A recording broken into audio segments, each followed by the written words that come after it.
Hello everybody, welcome to the Module 3 overview. In this module, we will begin to dip our toes in the two disciplines that our course is rooted in, history and geography. Students will begin the module by considering the essential question, why study history? They will do this through a quote analysis activity. We will then transition to geography by examining our own geography through a process called community mapping. In this activity, we are both the subjects and the historians. What in our neighborhoods is meaningful to us? How has our neighborhood shaped us? What about our neighborhood is beautiful, special, sacred? Where do we go most often? Why do we go there? These are just a few of the questions students will ponder as they complete this second half, the discussion component of the module. And then finally, students will reflect on what they've learned and what they can continue to improve upon in the next module. Module 3 should take you approximately 4 hours in whole to complete, and the deadline to complete all of the activities in this module is Monday, September 7th at 10 p.m. So hopefully by the end of this module, students will be able to identify why they believe history is important to study. Students will be able to use Google Maps to examine local geography and reflect on what parts of their community are important and special. And students will become more comfortable engaging in online discussions. Their responses should strive to include personal connections to their peers, to draw course-related connections to their peers, and to engage in deeper dialogue by asking each other thoughtful questions. We are going to focus in on 4 of the 5 C's primarily: critical thinking, creativity, compassion and character, and communication. The California High School History Social Science Standards, we're going to be focusing in on historical skills this module. So students use a variety of maps and documents to identify physical and cultural features of neighborhoods, cities, states, and countries, to explain the historical migration of people, expansion and disintegration of empires, and the growth of economic systems.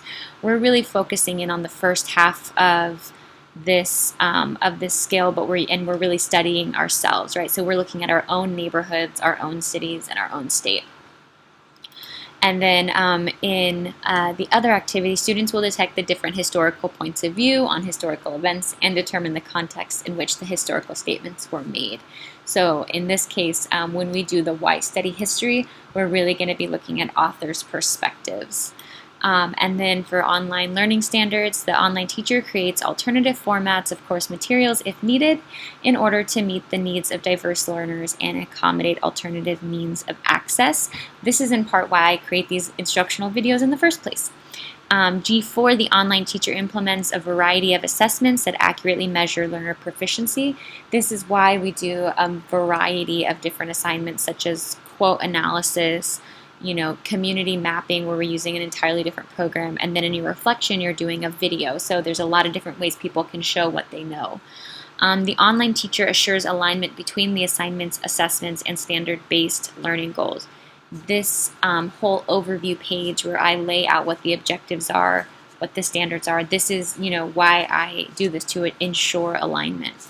So anyways, let's get into the nitty-gritty of Module 3.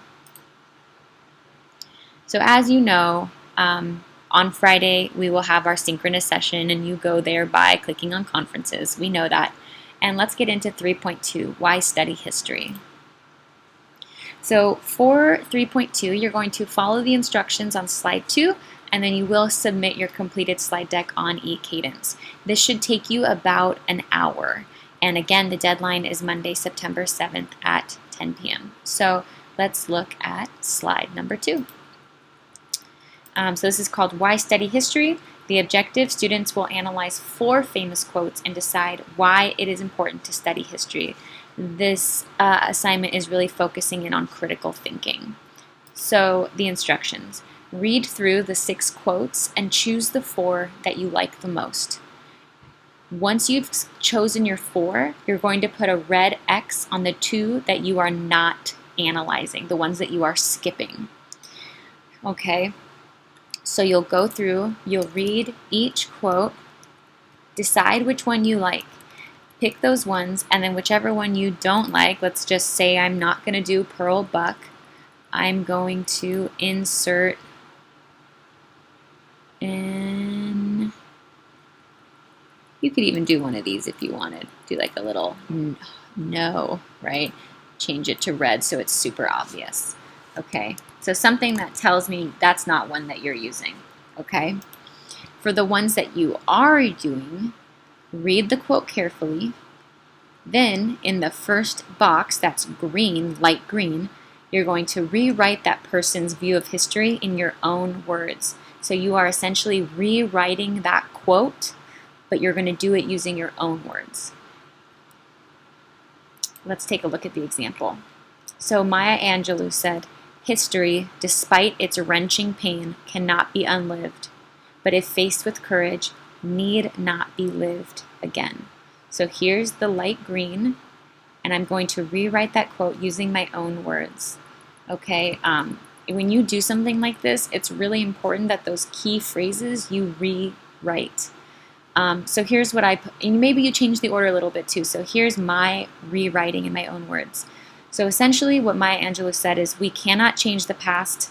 We cannot change what happened in the past, right? It cannot be unlived, no matter how painful or horrific it was. So it cannot be unlived despite its wrenching pain. But if we face it, maybe we can keep it from happening again. And here's that part. But if faced with courage, need not be lived again. So some words can be the same, but those key ones really, you need to shift it. Okay? So that's the first thing you do. You rewrite the person's view of history in your own words. Then, in the second box, share what you can learn from this. In other words, based on that quote, why is it important to study history, right? That is the essential question. Why are we studying history? So let's go back to this example. Here's the quote: "History, despite its wrenching pain, cannot be unlived, but if faced with courage, need not be lived again." So why is it important to study history? Because if we study all historical events with courage and honesty, we can keep the worst parts of history from repeating themselves, right? Oftentimes, history books leave out the ugly stuff. We don't talk about slavery honestly. We don't talk about the Trail of Tears honestly. And for that reason, we see a lot of things that are from that legacy still happening. But if we were to face these things honestly, we could end them or keep them from repeating themselves, right? That's one of the reasons why we study history, to keep it from repeating itself, especially the bad parts. Okay? So, once you have done steps 3 and 4, for the 4 quotes that you like the most, you're going to go to the last slide. So here's the last slide. Here's the final task. It says, based on the quotes you just analyzed, write at least 5 sentences answering the following. What are the 2 most important reasons we should study history? And why did you choose those 2 reasons? So of the 4 that you read about, which 2 do you think are the most important? Oops. There we go.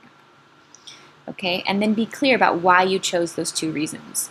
And I've included some sentence frames right here for you to make it even easier. The first reason it is important to study history is, and then you might pull from these blue boxes that you already wrote, right? So these boxes and that analysis was designed to help you when it came to this final task. So pull for this from the blue boxes. I chose this reason because, and then make a personal connection. Why do you think that's an important reason? Is it because it makes you think about something that's happening right now? Does it make you think about something that you felt before? Okay. And then you go on to the second reason. The second reason it is important to study history is, okay? And then, was there a person's words who you really connected with? These last 2 questions are there if you need help getting to the 5 sentences. It's just there to help you, to give you some more ideas. The big question is question number 1, okay? And then, again, if you still need a little bit of help, are there any other reasons why we should study history that were not mentioned? Okay, and that's there just if you want to add on, if you have any additional thoughts, please include them. That would be wonderful. And again, this is a minimum of 5 sentences. If you have 4 sentences, you haven't done the assignment. Can you have 10 sentences? 100% yes. This is a minimum of 5 sentences, okay? Once you've done this, you can submit it on Schoology. eCadence, X out the Schoology. You submit it on eCadence. Okay, now let's take a look at 3.3, community mapping discussion. So the community mapping discussion has several steps, okay? It should take you around 2 to 2.5 hours, and this is also due on Monday, September 7th at 10 p.m. So pace yourself. This is a long one.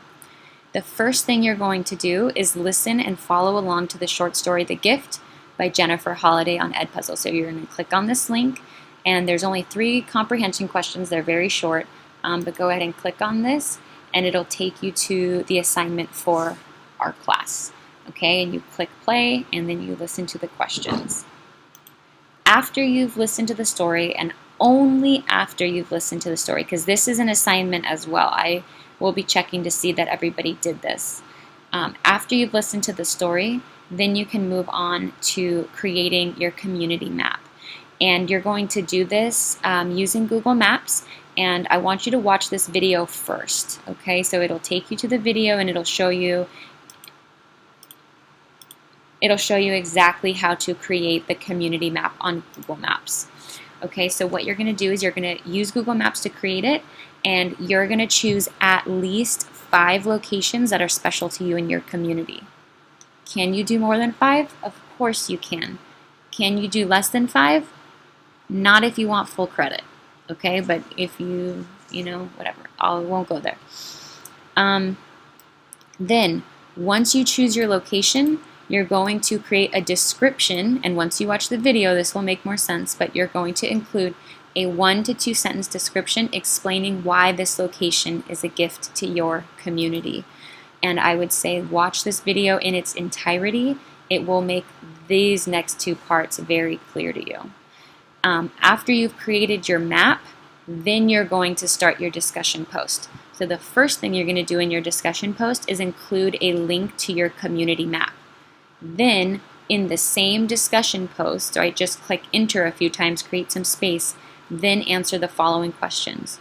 Why and how is your community special? That is a very open-ended question. There is not a wrong answer.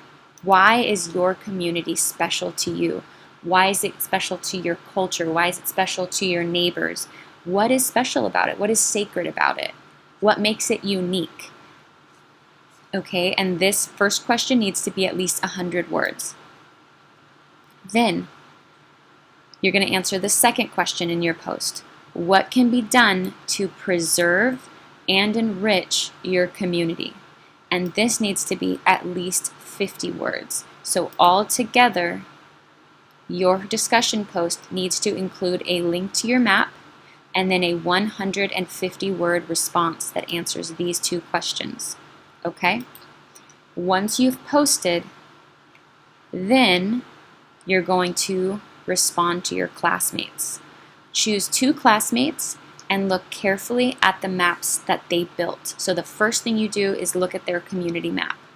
Look at all 5 of their locations, read their descriptions, and then respond and include the following. So you need to give them 3 things, okay? You need to tell them what was the most interesting location they included in their map. So to you, what was the most interesting thing, and explain why. So this is you making a personal connection to what your classmate wrote. And this is part of critical thinking. This is part of analysis. Analysis is making personal connections to things that you read about, learn about. Then the second point, what is one connection that you can make between their map and the story that you read, The Gift?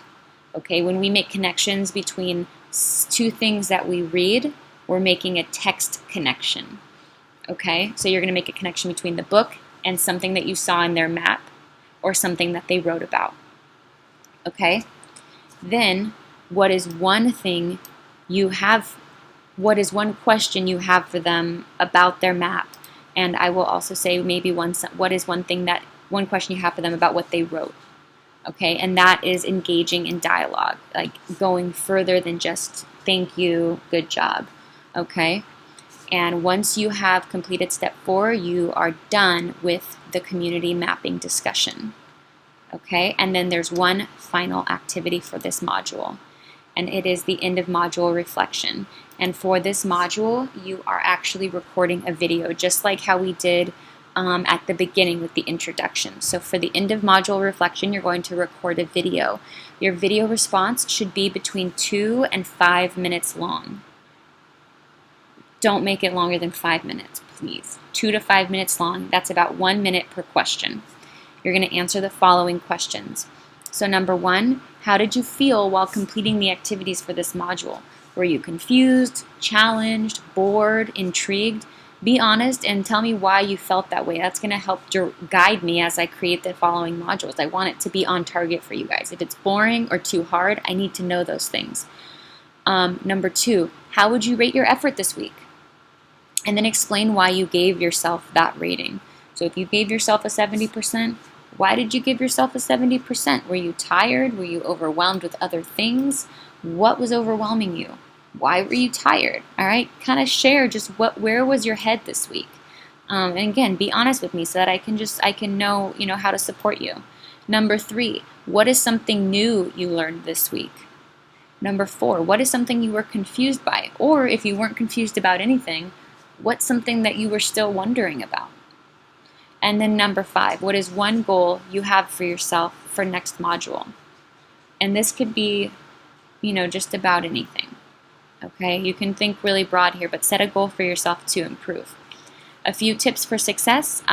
Before you try to record this, click through the past activities and remember what it is that you turned in, what was covered, because you're balancing a lot of classes, and I wouldn't really remember if it's the end of the module what I did on Wednesday. So go back and click through what you did for history class. Then I would brainstorm your responses, write down some bullet points or some thoughts before you record, and then just keep those bullet points visible for you as you record. If you need to read off of them a little bit, that's totally fine. It doesn't need to be a perfectly polished performance. You don't need to think too much about PV legs, but you should prepare before recording. Okay, don't ramble and try to think of answers on the spot as you record. If that's what you're doing, I will probably just not give you credit for the assignment. Okay, so don't ramble, give yourself some bullet points, go through those, and try to keep it under 5 minutes, okay? And then you are all done, and you did a great job. So give yourself a pat on the back.